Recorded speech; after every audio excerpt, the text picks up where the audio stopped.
Welcome to the Salmon Runs YouTube. Enjoy the video. You start by preparing gear and moving to likely metal spawns.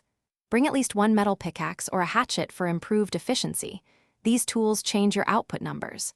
Once done, head to mountain ranges or caves and visually scan for dark gray or bluish rocks that glint. Those are metal nodes. Make sure to clear nearby predators or tame a mount for safety so you can mine uninterrupted. If you sprint, keep stamina in mind. Mining takes repeated hits. You mine nodes with controlled hits to maximize yields. Use a Dodecurus for stone and metal safety, or a Thylacoleo for quick extraction in dangerous areas. Once you have metal ore, transport it to a refining forge or industrial forge. Place ore plus fuel. Start with wood or charcoal, then move to coal or gasoline to reduce cook time and increase throughput. Keep metal stacks under weight limits and run multiple batches. Balancing furnace placement, you finish by converting smelted metal into ingots inside the forge.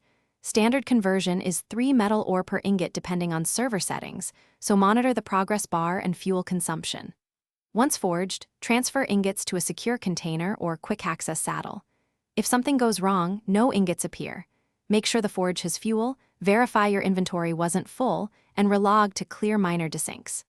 Additionally, check server rates and crafting queues. Adjusting fuel type or relighting the forge often fixes stuck recipes.